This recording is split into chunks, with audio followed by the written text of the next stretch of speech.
car earlier in this list. Number 2, the 1985 Chevy Celebrity. By the time the 80s rolled around, the Xfinity series, then called the Busch series, was looking to downsize the V6 motors to more closely resemble cars out on the street. The Chevy Novas, being fielded by most of the teams, were holdovers from the late 70s, so Chevy needed a new model for the new engines. But their offering might have been one of the cheesiest looking 80s cars to ever be put to the asphalt. It looked something like a librarian would drive, and the flat back glass must have caused an ungodly amount of turbulence, which was a problem found with the old Monte Carlo a few years back. So I don't know why they went with this design choice. The Celebrity was quickly retired, but for a brief moment in time, it was the ugliest thing out on the track for the Saturday races. Since this was the first era of major sponsorship deals and overarching manufacturer contracts, a lot of Cup guys who wanted to run the races were forced into this thing.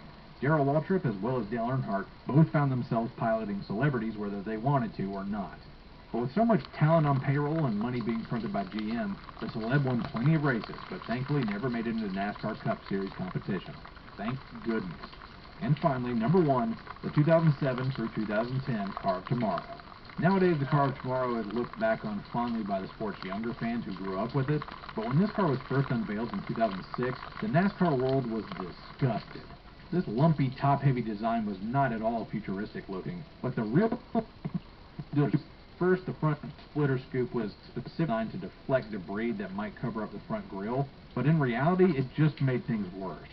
On top of that, the splitter would dig into the ground and cause severe damage and send the car into the air. The other no-go was the rear wing. NASCAR fans had watched every car in the field sport a rear blade spoiler since the 70s, and to change that basic design feature of every car was tantamount to sacrilege. Not only that, but the new wing would cause cars to go airborne in a heartbeat. However, in its first race in 2007, the weird-looking car put on a good show. But the eventual race winner, Kyle Busch, would have this to say about it. I'm still not a very big fan of these things. I can't stand to drive them. They suck. Drivers complained about its handling, but NASCAR had developed the COT over safety concerns with the old Gen 4 cars. Its lumpy-looking design was actually packed with safety modifications. Energy-absorbing foam was placed in the doors, there were more spacious crushing zones, the driver was moved further towards the center of the car, and the roof was raised to allow for more clearance for the driver's head. Looks be damned, the COT was the very first generation of car ever fielded to not have a single fatality to its name. In that respect, it did its job remarkably well. However, NASCAR replaced the wing with the old spoiler by mid-2010, and in 2011 they even changed the splitter. However, the problems with them turning into makeshift bulldozers anytime they even got close to the grass still persist to this day. But you might notice I haven't mentioned any manufacturers yet. This car was essentially a spec car that the manufacturers had no inputs on except the engine and the model decals. That was it. So it even killed off the era of make and model individuality. That means that this list will most likely remain unchanged forever unless something major happens. And if that doesn't put the COT at number 1 on this list, I really don't know what will. So there it is, the 10 ugliest cars ever fielded in NASCAR competition. Agree? Disagree? Tell me what you think. I'm always willing to be talked out of this type of stuff. Anyway, I'm Slapshoes. Thanks for watching. And until next time, y'all take it easy.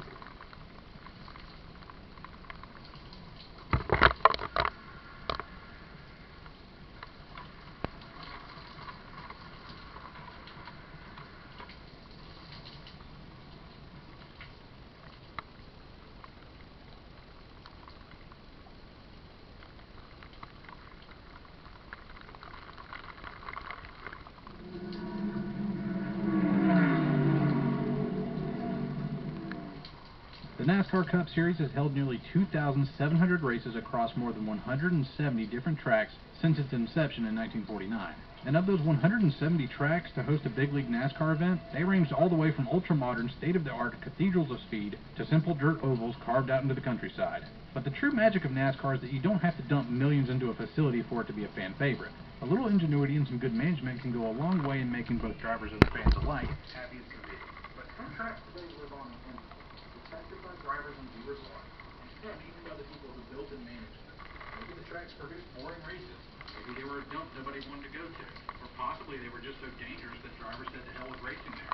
Or in a few cases, all of the above. So today let's take a look at what I think are the top 10 worst tracks to have ever appeared on the NASCAR Cup Series schedule. To make this list, there are only 2 criteria. 1, you have to have hosted at least 1 Cup race today. And 2, the track has to have a fairly uniform history of being bad in some respects. I'll be looking at the track's overall history inside and outside of NASCAR. So a stretch of bad races recently will not override decades